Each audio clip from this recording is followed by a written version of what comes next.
ہم سب انسان اس دنیا میں آنے کے بعد یہ چاہتے ہیں کہ ہماری زندگی بہت اچھی ہو جائے، پرسکون ہو، اس میں کوئی تکلیف نہ ہو، کوئی غم نہ ہو، کوئی فکر اور کوئی پریشانی نہ ہو.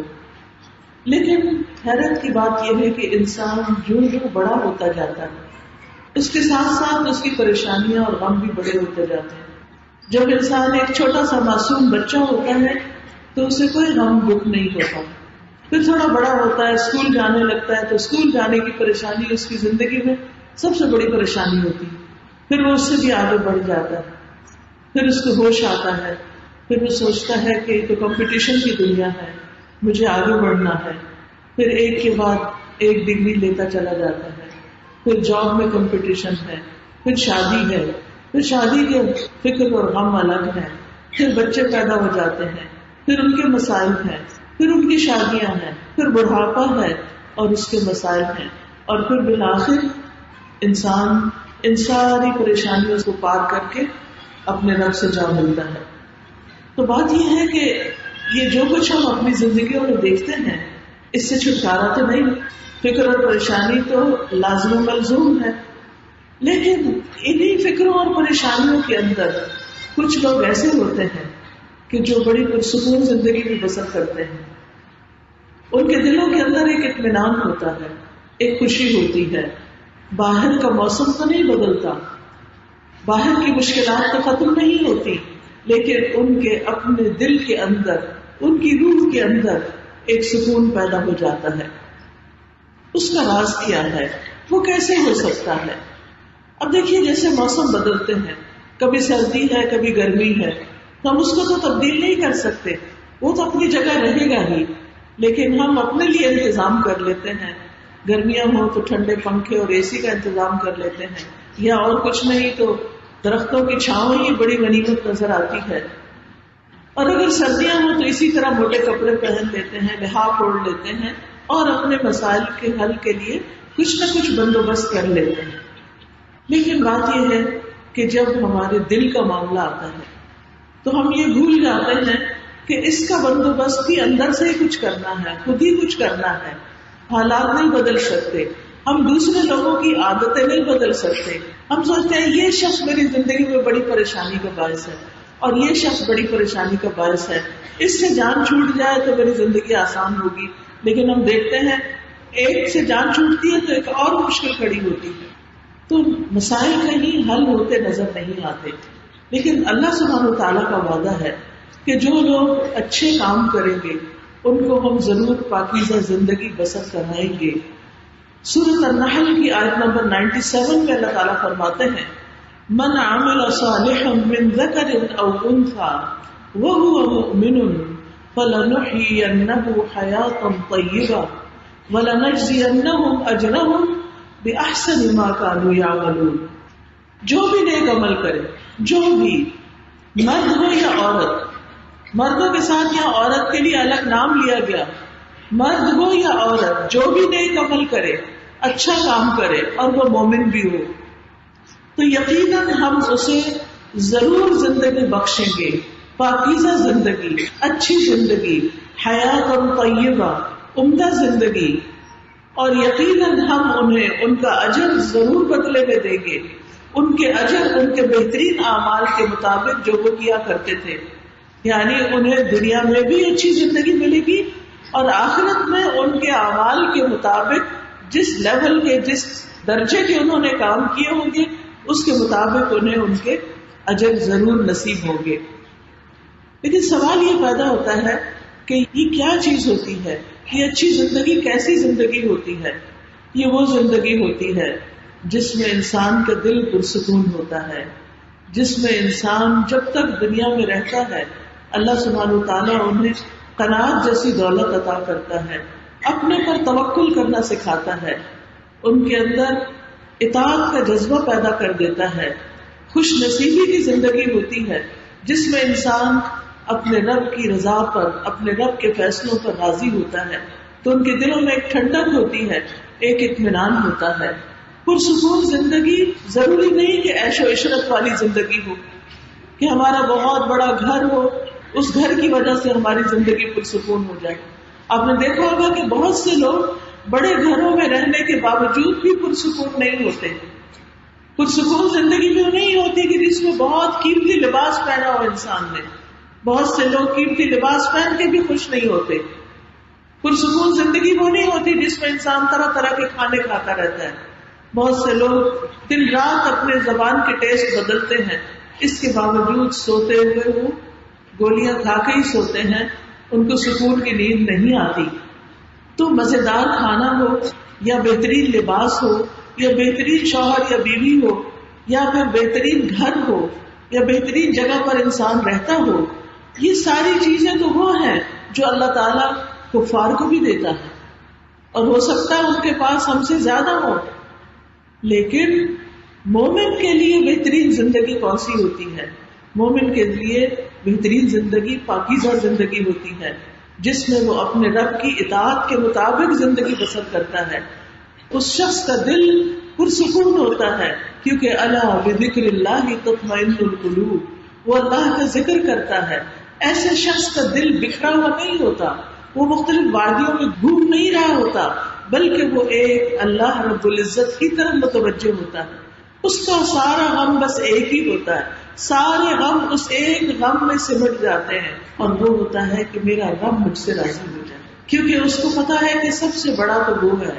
اسے معلوم ہے کہ مجھے ایک دن اپنے رب سے جا کر ملاقات کرنی ہے, ایک دن اس کو حساب دینا ہے, ایک دن اسے جواب دینا ہے. اس لیے وہ رب سے محبت کرتا ہے, رب کی ملاقات کا شوق رکھتا ہے, رب سے باتیں کرتا ہے. رب سے ملاقات اور رب کا دیدار کرنا اس کی سب سے بلند ترین سوچ بن جاتی ہے. آپ دیکھیے کہ دنیا میں انسان سوچتا ہے میں یہ چیز دیکھ لوں, یہ کھا لوں, یہ پہن لوں. ہماری خواہشات کیا ہیں؟ ایسا ہو شادی کے لیے, ایسی ہو ساس, ایسا ہو گھر وغیرہ وغیرہ, ایسے ہی خواب دیکھتے رہتے ہیں لوگ. لیکن جو پرسکون زندگی والا شخص ہوتا ہے وہ ان ساری چیزوں سے اوپر اٹھ کے اپنے رب کی ملاقات کا شوق رکھتا ہے. وہ دنیا کی چیزوں میں الجھا ہوا نہیں ہوتا. اسے پتا ہے کہ میرے لیے خوشی کا دن اصل میں وہ ہوگا جس میں میں اپنے رب کو دیکھوں گا. اور جب انسان اپنے رب کو دیکھے گا تو وہ آنکھوں کی ٹھنڈک نصیب ہوگی کہ دنیا کے سارے غم بھول جائیں گے. وہ سکون اور وہ خوشی نصیب ہوگی کہ جس کے بعد جنت بھی حقیر نظر آئے گی. اس کو باقی چیزیں اس کے مقابلے میں بہت چھوٹی نظر آئیں گی. پھر دنیا تو کیا, جہاں جنت بھی پیچھے رہ جائے وہاں پھر اس سے بڑی خوشی اور کیا ہو سکتی ہے. تو یاد رکھیے پرسکون زندگی دراصل دل کی زندگی ہوتی ہے, دل کا سکون ہوتا ہے, جس میں انسان کو دنیا میں جو بھی نعمت ملے وہ بندہ اس پر راضی ہوتا ہے. جس کی زندگی میں شکر گزاری ہوتی ہے, جس کی زندگی میں شکوے شکایتیں نہیں ہوتی, وہ انسان پرسکون ہوتا ہے جو نعمتوں کو دیکھ سکتا ہے, جسے رب کی نعمتیں نظر آتی ہیں, وہ نعمتوں کو محسوس کرتا ہے.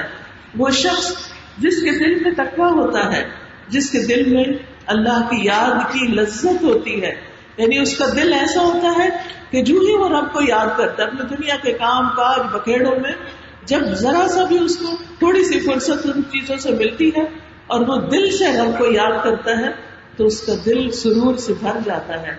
بالکل ایسے ہی جیسے جو لوگ دنیا کی چیزوں سے محبت کرتے ہیں, جب ان کو یاد کرتے ہیں, جب ان کو نظر آتی ہے تو ان کا دل خوشی سے بھر جاتا ہے.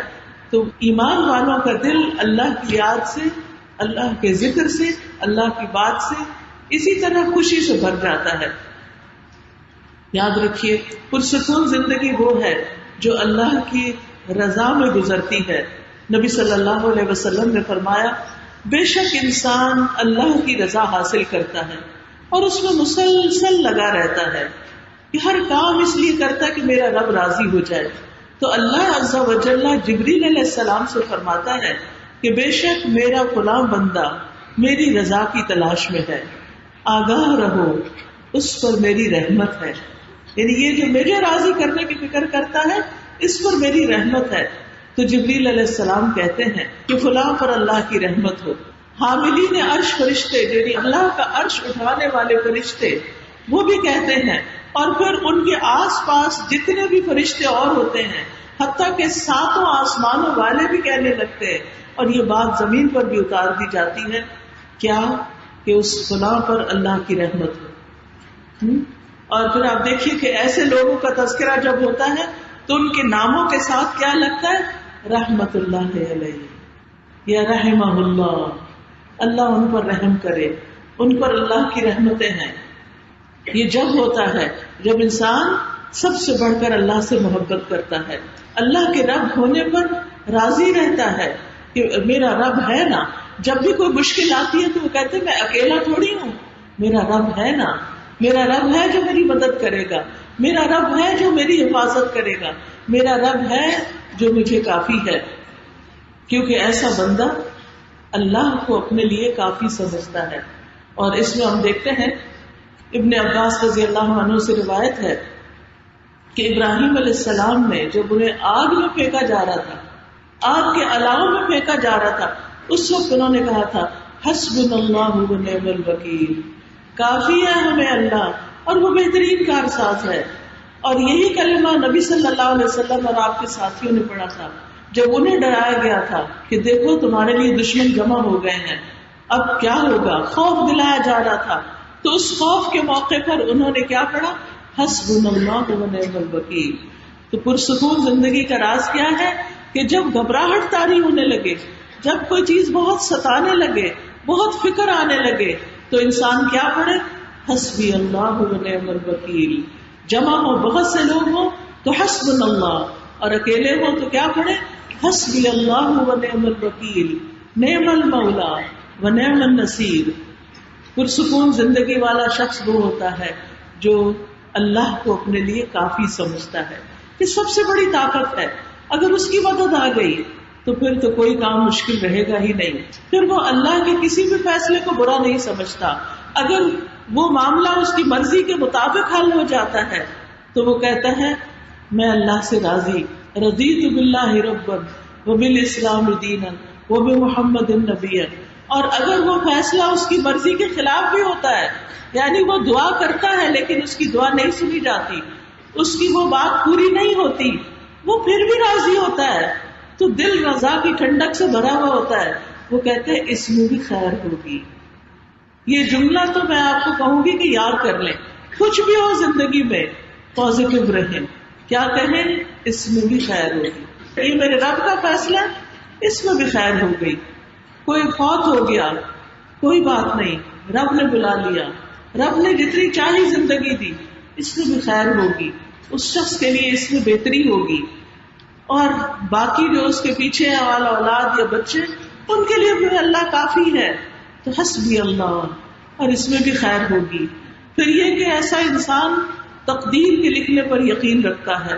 وہ کہتا ہے کہ جو میرے رب نے میرے لیے لکھا ہے وہ مجھے مل کے رہے گا، کوئی چھین ہی نہیں سکتا. اور جو وہ نہیں دینا چاہتا وہ مجھے کوئی دے نہیں سکتا. اور وہ ہر نماز کے بعد کیا پڑھتا ہے؟ اللہم لا مانع لما اعطیت ولا معطی لما منعت ولا ينفع ذا الجد منک الجد. اللہ کوئی روکنے والا ہے ہی نہیں جس کو تو عطا کر دے، اور کوئی دینے والا ہے ہی نہیں جس سے تو روک دے. تو اصل اختیار کس کے پاس ہے؟ اللہ رب العزت کے پاس. تو اس لیے مومن جو پرسکون مومن ہوتا ہے وہ کہتا ہے یہ معاملہ تو اللہ کے ہاتھ میں ہے اور وہ ضرور اس پر جو میرے لیے بہتر ہے عطا کر دے گا. پرسکون انسان وہ ہوتا ہے کہ جس کو جو مل جائے اس میں وہ اتراتا نہیں، وہ اپنے آپ کو بڑی چیز نہیں سمجھتا، اور جو اس سے چھن جائے اس پر دکھی نہیں ہوتا. لوگوں سے بے نیاز ہوتا ہے، لالچ نہیں رکھتا، حسد نہیں کرتا، دوسروں کے ساتھ نفرت نہیں کرتا، کیونکہ اس کو پتا ہے کہ لوگوں کو جو کچھ ملا ہے یہ میرے رب نے دیا ہے. تو کیا میں اپنے رب کی تقسیم پہ ناراض ہو جاؤں؟ اگر زیادہ دیا ہے تو میں خوش ہوں. اگر لوگوں کے پاس کم ہے تو مجھے ان سے نفرت نہیں کرنا. یہ بھی رب ہی کی تقسیم ہے، اس نے مجھے زیادہ دے دیا، ان کو کم دے دیا.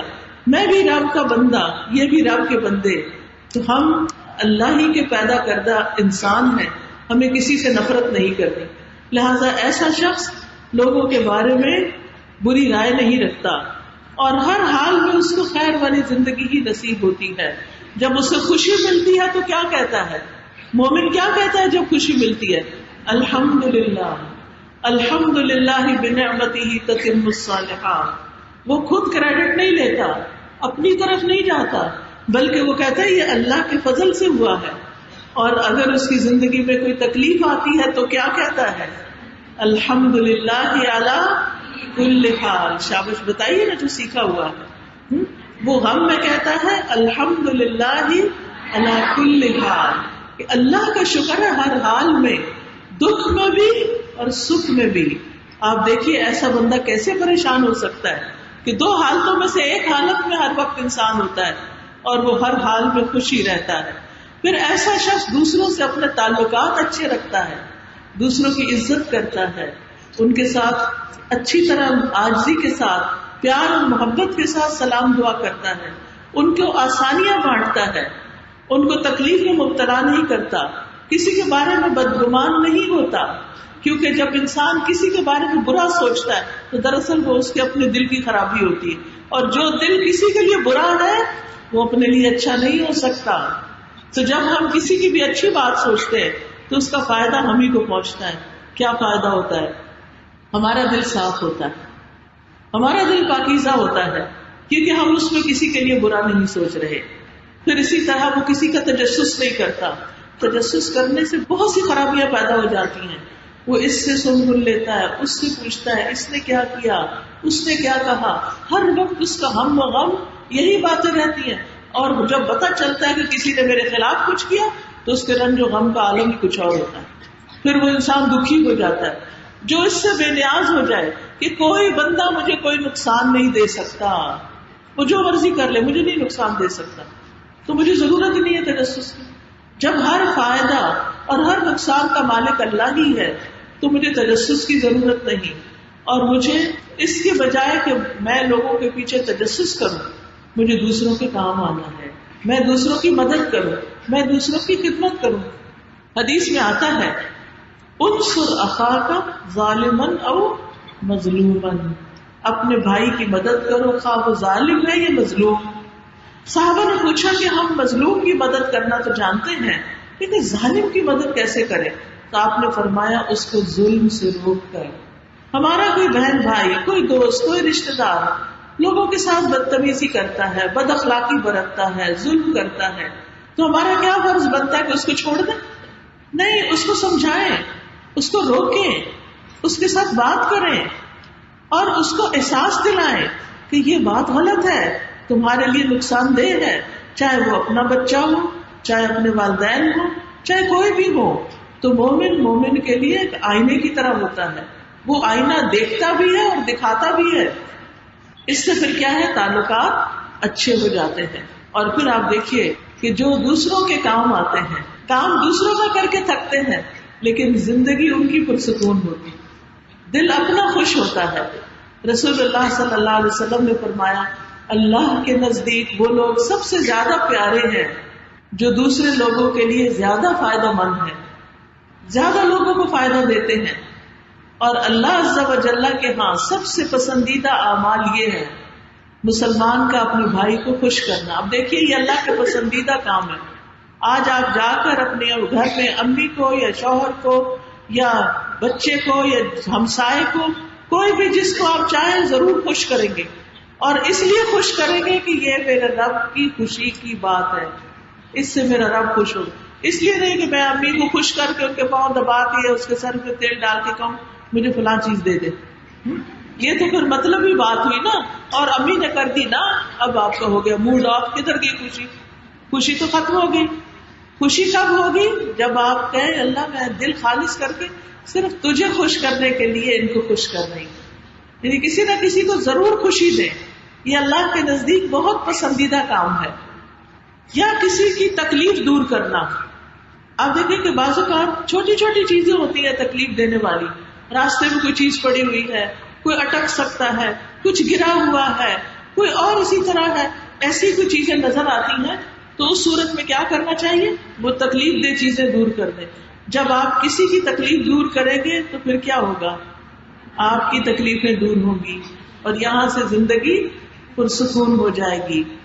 یا اس کا قرضہ چکانا، اگر اس پر کوئی مالی مصیبت آئی ہوئی ہے، بوجھ ہے، تو اس کو پورا کرنا. یا اسے کھانا کھلانا، دوسرے کو کھانا کھلانا.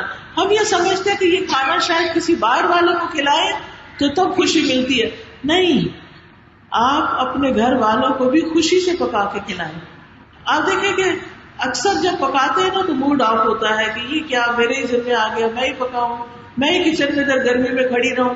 اس کا نتیجہ کیا ہوتا ہے؟ وہ جو ہماری وائف ہوتی ہے نا کھانے تک بھی پہنچتی ہے، کھانے کا مزہ ہی نہیں بنتا. جب مزیدار کھانا نہیں بنتا تو جو کھاتا اس کو بھی مزہ نہیں آتا، وہ تعریف بھی نہیں کرتا. جب وہ تعریف نہیں کرتا تو پھر پکانے والے کا اور موڈ آف ہو جاتا ہے. تو پرسکون زندگی تو ختم ہو گئی. جب آپ اللہ کے لیے پکائیں گے کہ میرا رب دیکھ رہا ہے، کوئی نہیں دیکھ رہا، اللہ دیکھ رہا ہے. کسی کو پتا نہیں مجھے کتنی تکلیف ہو رہی ہے، لیکن میرے رب کو پتا مجھے کتنی تکلیف ہو رہی ہے. مومن کو تو کانٹا بھی چبھتا ہے تو اس کے گناہ جھڑتے ہیں. اب آپ کو تکلیف پہنچ رہی ہے لیکن آپ سی بھی نہیں کر رہے، ہائے بھی نہیں کر رہے، شور بھی نہیں مچا رہے. نتیجہ کیا ہوگا؟ کھانا بھی اچھا بنے گا، کھانے والے بھی دعا دیں گے اور آپ کی خوشی میں اضافہ ہو جائے گا.